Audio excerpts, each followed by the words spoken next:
Welcome to sunny Los Angeles, California, in this beautiful morning of fight day between Logan Paul and Dillion Danis. So, I want to talk to you about what it's like to get hit on the head with a mic and having to fight the next day. Now, I know what it's like to get in a cage or get in a ring and fight someone the next day after a weigh-in, but it's a little bit different when, let's say, somebody hit you over the head with a mic.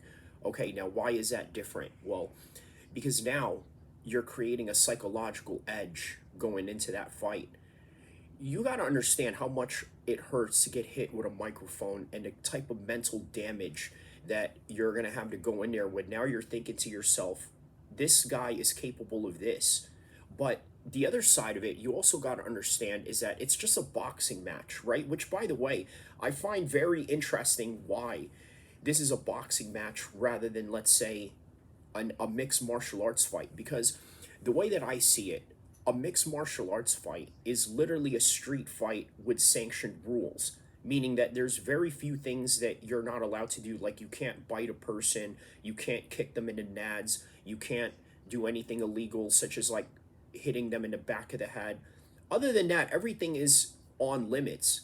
Getting elbowed, getting kneed, getting hit with someone's back fist. All this is just in a reality of mixed martial arts, and quite frankly, with the magnitude of this beef that they have going on, yeah, it should have been a mixed martial arts fight, but they did say they will fight mixed martial arts, according to Logan Paul when he shook his hand in that little face off they had going on. So now the other interesting thing is that Dylan Danis is seeing all these people from his past due to Logan Paul. For one, he brought in Chris Hansen, and I thought to myself, okay, there's some psychological edge to that. Because I'll tell you, growing up, I've seen Chris Hansen on TV. We know what he's about. We know what kind of content he does. And what exactly is that?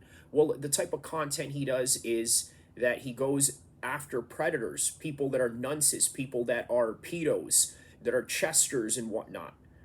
Okay, but the problem is now you're trying to depict Dylan Danis as that. So no wonder he hit you over the head with a mic, because you got to imagine, right? Being called that is one of the worst things that you can obviously be called to, right?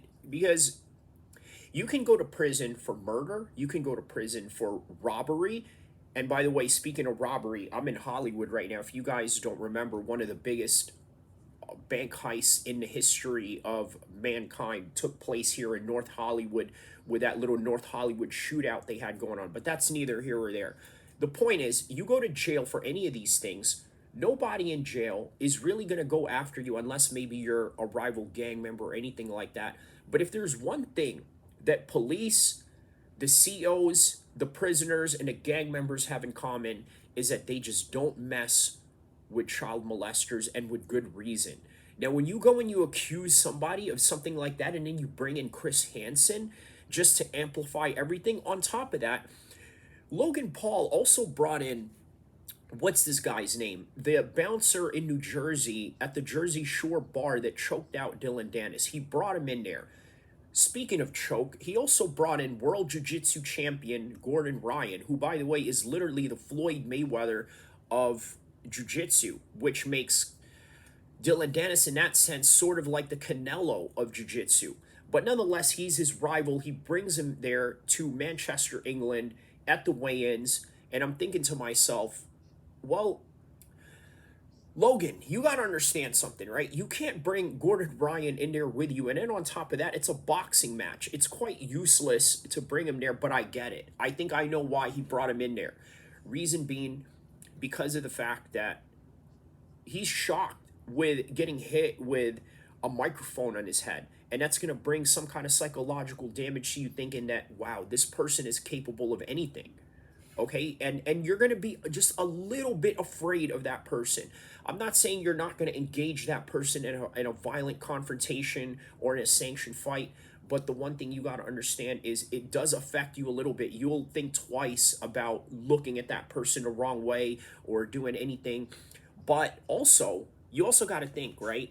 what did Nate Diaz do when he fought Jake Paul, right? He put him in the guillotine choke, which is quite symbolic because Nate Diaz put that Logan Paul lookalike on a guillotine choke and it dropped him on his head in New Orleans, right? But then, of course, it's a boxing match, so he has to let go. Now, imagine Dillion has full force and full lock of Logan's neck because, in boxing, even though it's not a grappling sport, there's still a semi-grappling exchange going on, especially when guys start hugging each other, as they like to call it, or in the clinching position and whatnot.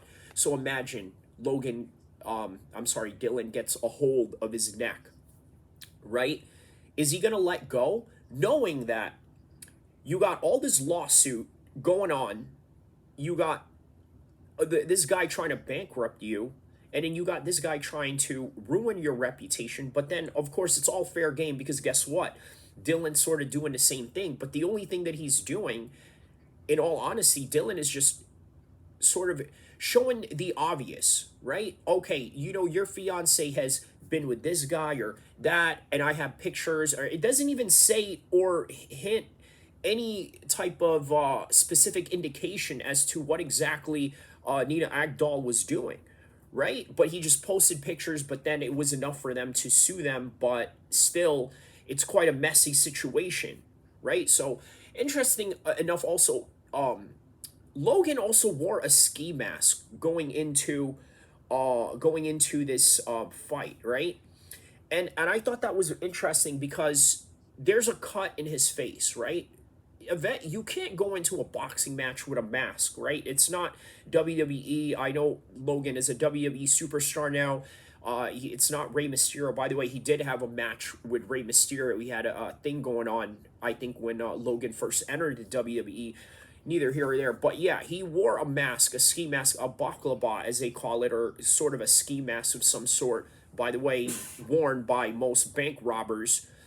But he's trying to cover up his face because he doesn't want to show his scar. Eventually, he's going to have to show it. Maybe it's one of those things where he's going to reveal the scar in his face and then do some sort of cartoonish thing where he's going to go out there and seek vengeance against Dillion Danis. At the same time, too, though, I think the interesting thing about this is where this fight is going to go afterwards in terms of their career. Will Dillion Danis still continue to be the biggest heel in the world or continue to have this babyface run that he's been having with this Logan beef? Will Logan continue on with his prime energy drink, which he more than likely will? But then on top of that, how is that going to affect his business? How is that going to affect his standings with the WWE and his reputation? At the same time, it almost feels like no matter what the results is of this matchup, it really doesn't matter. But at the same time, it doesn't hurt to win. So like and subscribe. And by the way, enjoy the fights.